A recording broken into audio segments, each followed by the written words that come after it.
Hi everyone, in front of me I've got a Redmi Note 13 Pro and let me share with you how to soft reset this device.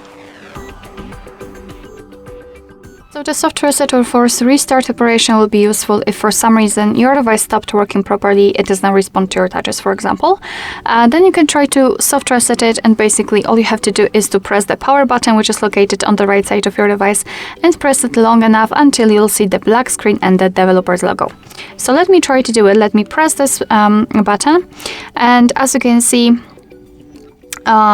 we had some kind of command which will open different things. We also had the reboot option, but let's pretend we cannot tap on it.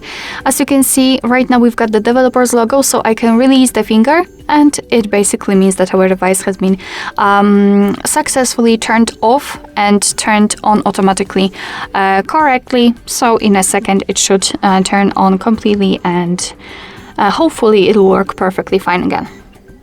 Alright, so that will be all. Thank you so much for watching. I hope that this video was helpful, and if it was, please hit the subscribe button and leave the thumbs up.